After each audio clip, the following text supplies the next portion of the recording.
Hey guys, Chris here. I just wanted to take a minute to share the love of SlugFest Games with you. Our friends at SlugFest Games have brought a few different games like Red Dragon Inn, The Battle for Greyport, High Noon Saloon, and Fishing for Terrorists. They've got a bunch of awesome swag on their site. You can get any one of their games there. And guys, they just do amazing stuff. So do me a favor, go to slugfestgames.com/ETG for more information.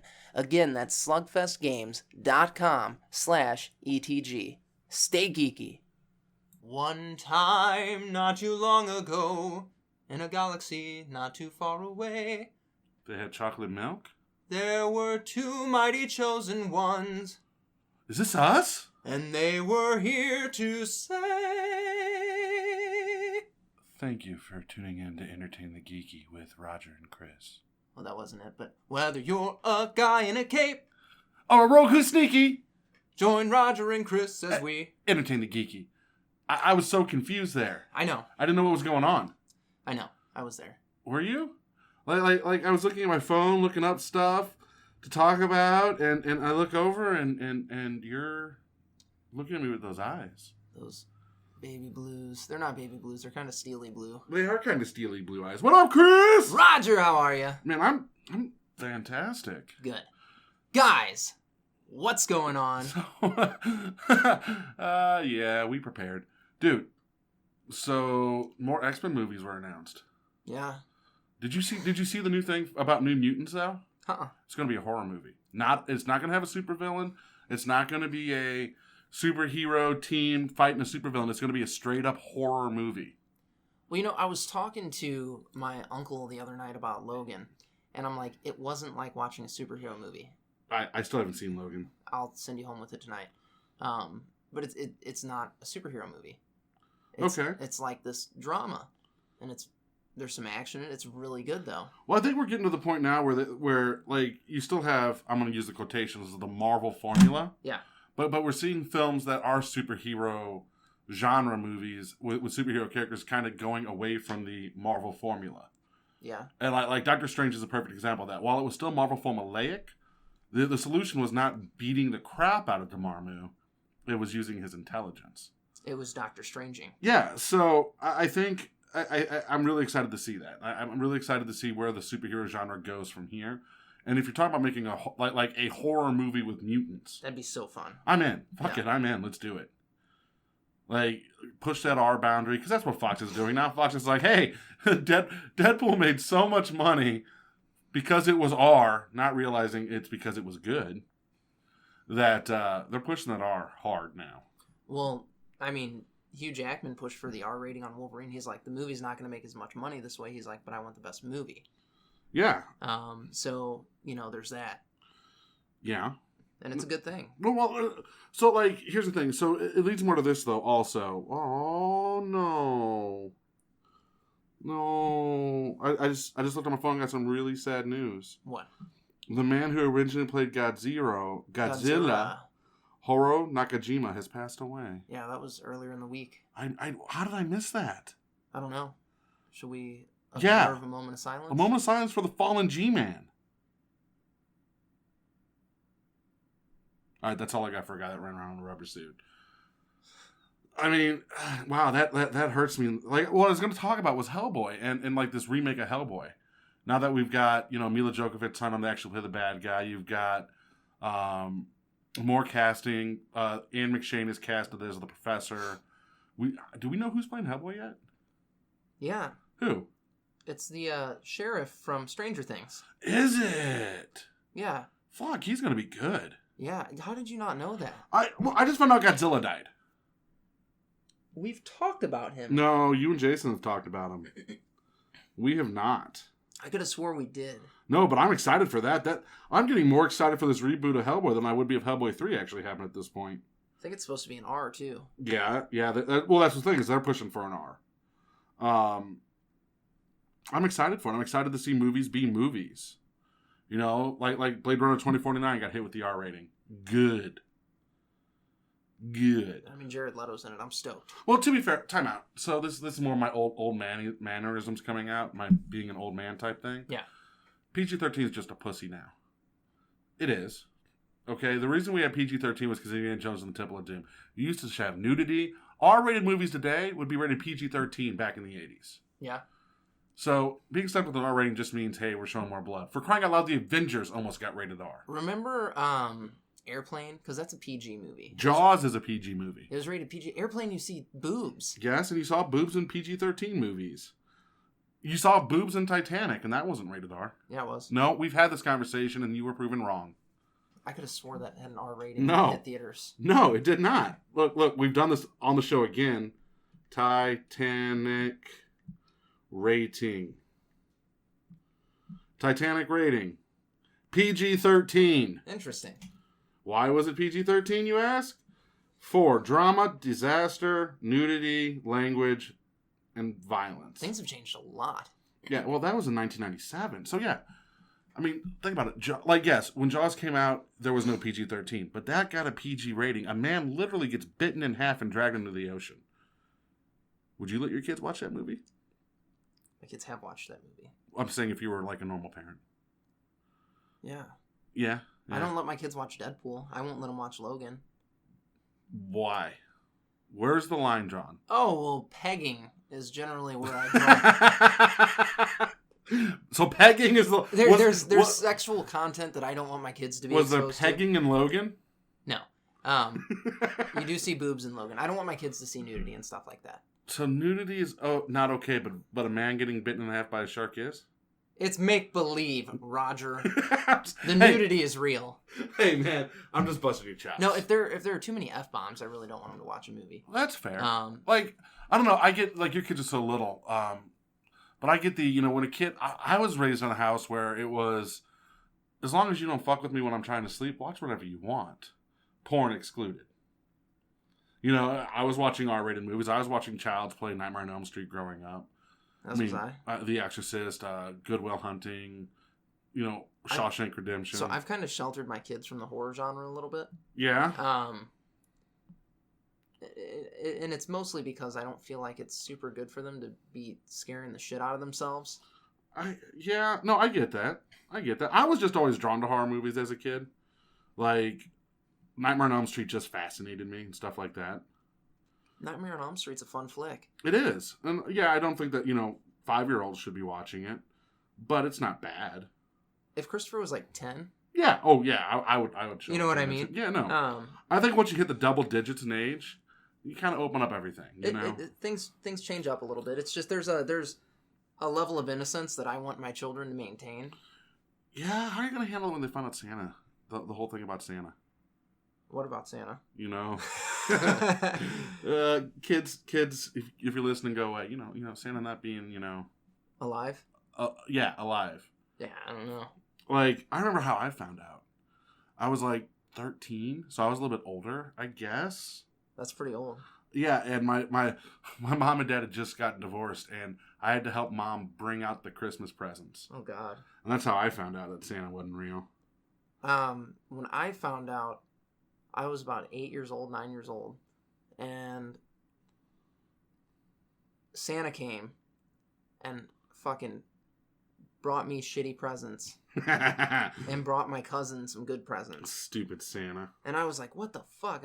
I was like, Dad, Santa fucked me. And he's like, dude, Santa's not real. So I fucked you, Chris. I fucked you is what I'm trying to say. Kind of, because I was like, I asked for this, this, and this, and I didn't get any of it. And he was like, I sound like an ungrateful prick right now. A little bit. A little bit. I was like, I wanted this stuff. And he's like, your mom's going to get you that stuff. And I was like, so Mom Claus. And all of a sudden it made sense. Mom's going to take care of it from now on. Well, yeah, because when you come from a broken home, Santa visits 2 different houses. No, see, so it was weird, like, growing up, because, like, I never saw my dad on Christmas, because we would do Christmas Eve with my dad, and Christmas with my mom. So I would just, get the Christmas presents from Dad on Christmas Eve, and there was no Santa brought it, it was I brought it. Santa's going to your mom's house. I mean, that's fair, though. I don't really see too much of an issue with that. I don't either. There was no anger. Though my dad did tell me when I was, like, 6 that he arrested the Easter Bunny the day before Easter. For trespassing. When I was about 7 years old, my grandpa told me the Easter Bunny hides his eggs because he doesn't want you to know he's been fucking chickens. Good old dad jokes. Where the Easter Bunny needs to go. Oh, yeah. He needs to go hang out with Pookie. At the Red Dragon Inn. Brought to us by SlugFest Games. So, guys, you can go to slugfestgames.com/ETG for more information on games like Red Dragon Inn, Fishing for Terrorists, The Battle for Greyport, and High Noon Saloon. High Noon Saloon. Gun toting, fist fighting, beer drinking fun. Oh, yeah. Also, guys, they got swag. Swag galore. I mean, you can get shirts with your favorite characters. You can get I think they've got mugs. They've got steins. Flasks. I mean, a mug and a stein are almost the same thing. Similar, just one's taller. Yeah. Hey, guys, go to slugfestgames.com/ETG to find out more. So yeah. Oh. This is disgusting. Oh, we've spent way too much time together lately. Yeah. Dude, so Halloween is approaching. Rapidly. Do you know, time out. Halloween's not really fucking approaching. I just went to Walgreens. It's the middle of August and they're already putting fucking Halloween candy out. Yeah, it's a little odd, because normally it happens September. Right, and I'm okay with September. I'm okay with beginning, middle of September. That makes sense to me. But it reminds me, it's like now, it's not, and I'm going to actually correlate this to comics in a second. Okay. To have an actual conversation here.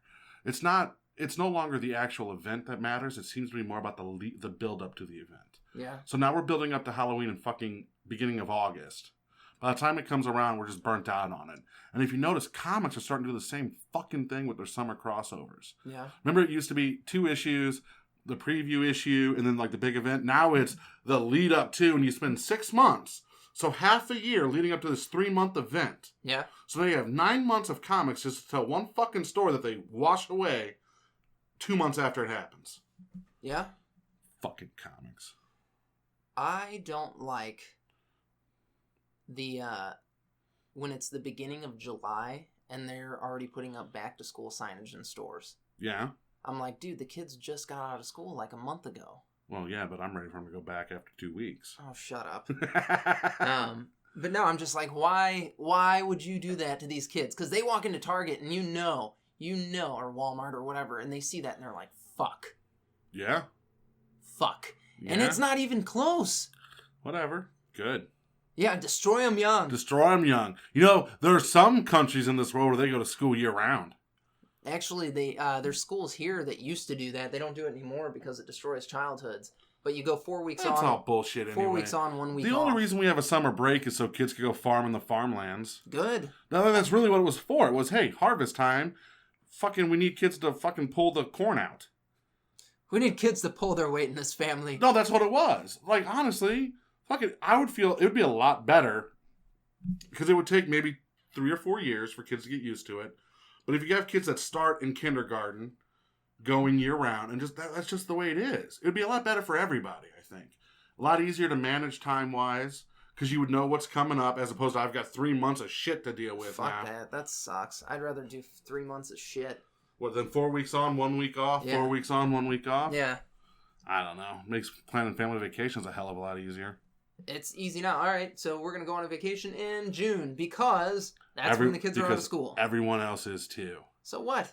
I hate people that we And discuss you know what else you can do? You can plan a vacation for during the year, and you can take your kid out of school for a day or so. Yeah. And be that neglectful parent that doesn't care about the kid's education. It's not neglectful parenting. I'm just saying. Don't act like you never got to play hooky. I didn't skip school until I was 17. And you know the only time I skipped school for was to work at the hobby shop. Yeah. I got to skip school on my birthday. Nope. That was a tradition we ended up starting because I told my mom one year, I was like, it's my birthday, I really don't need to go today. And she's like, you know what? You can stay off. Nope. And then there was one day I went to school on my birthday. I was like 15 years old, and she drove up to school and checked me out of school, and she's like, what? Why the fuck didn't you ask me to stay off school today? And I was like, well, I didn't. I thought you'd say no. And she's like, come on, let's go get some ice cream and stuff. And I was like, yeah, let's go get some ice cream and stuff. Yeah, no. I skipped school. It was odd. I got in so much trouble, and then my mom found out I was at work. So she was like, oh, it's okay. Like, I literally skipped school to open the hobby shop. So, I remember my senior skip day. And, because high schoolers are idiots. Yeah. they basically tell all the teachers and everything when it's going to be. So the school is sending out memos. They're like, anybody that has not got an excused absence will be thrown in suspension. And they won't be graduating with their classmates. Yeah, whatever. And I was just like, fuck you. Wrote some fake note from my dad. Sent myself to school with it.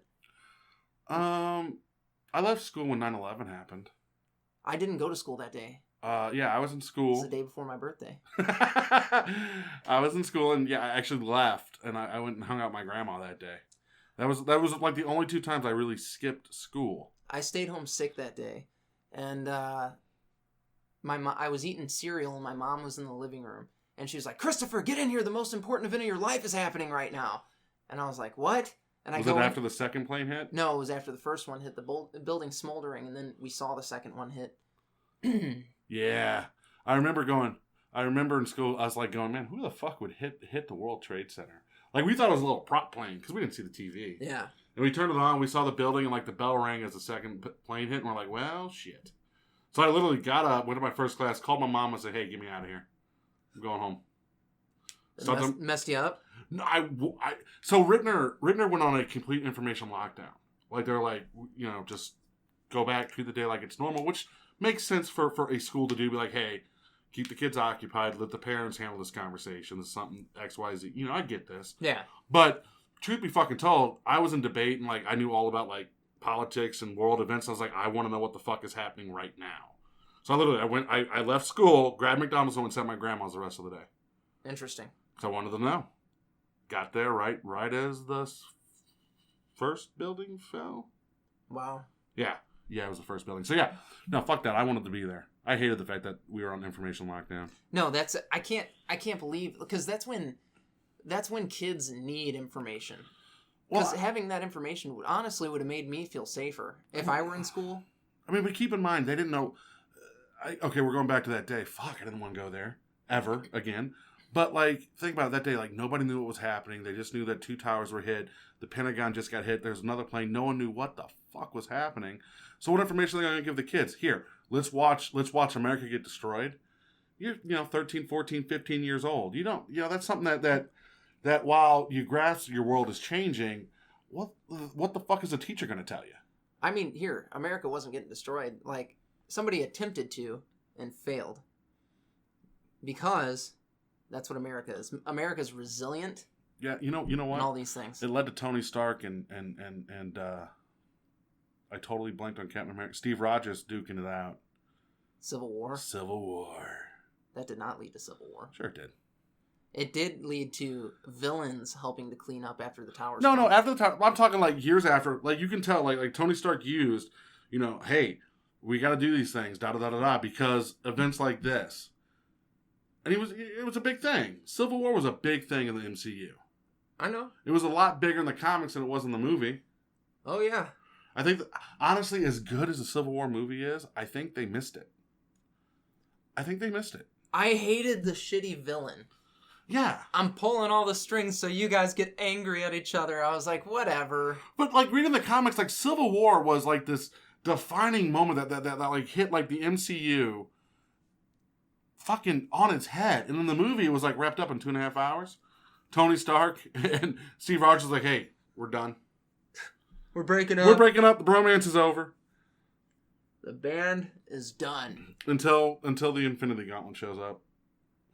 Well, yeah, then they have to get together, and Captain America's just going to be awesome. Is everywhere. He? Do you really think so? Yeah. He's Captain America. He's freaking awesome. I think he's just going to go out like a bitch. No. No, you think he's going to go out like... It's going to be a blaze of glory. I hope so. It will. I want Falcon to go out like a bitch. That's truly what I want to have happen. Falcon and... Well, they fucking copped out with killing Rhodes. Yeah, oh my god, yes, they did. Fuck, Rhodes should be dead. Yes. Like, dead.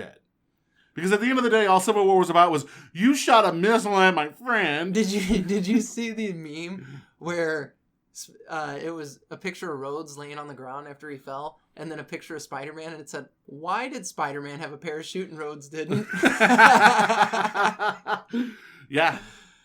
Truer statements have never been said. No, like, Rhodes should have died. Yeah. Because at the end, what happened to Rhodes? Oh, he's walking. Everything's fine. He got a brand new suit, which Tony probably should have built for him anyway. One that can, dodge missiles. There was no conflict there for Tony Stark. Everything's good in his world. Other than the fact that Steve Rogers, is vigilanteing. Is vigilanteing and somehow had something to do with the death of Tony Stark's parents. Bucky did. Yeah. Yeah. That's some bullshit, Tony. If Samuel L. Jackson can forgive you for the shit you pulled in Iron Man 1 and Iron Man 2, you can forgive Bucky for what he did being brainwashed, you selfish alcoholic bitch. Yeah. Yeah, I'm calling you out, so, Iron Man. On that note, guys, we're going to wrap it up here. I want you to go to entertainthegeeky.com. You can follow us on all of our social media there. The website is under construction. Yeah, Hydra did a number on us there. They kicked our butts, and we are not computer programmers. Do you know why? Because we talked shit about Civil War's meta plot. Probably. Hydra was pissed. That has everything to do with it. You know where else I need to go? Where? I need to go to Cloud9 Comics and More. They sure do, guys. Go to Cloud9 Comics and More. They've got a little bit of everything. You can check them out on eBay. Paul, the owner, is awesome. He keeps a bunch of CGC graded comics, a bunch of loose comics, so if there's holes in your collection that you need to fill, you can fill them. They've got collectibles out the wazoo. I know Paul was just about to buy a Stormtrooper helmet or a Death Trooper helmet. Yeah. Yeah. So that kind of stuff is available. I got a Buddy Christ from him. Guys, just go check out the eBay store, and if there's anything you're looking for, send them a message. Yeah. Honestly, just do it. Jason just got Wolverine Origins, 9.8. Yeah, Jason needs to still hook me up with that X-Men run. I need to message him about that. But yeah, guys, go to Cloud9 Comics and More on eBay. They're awesome. And stay geeky. Rodger? Avengers was an inside job.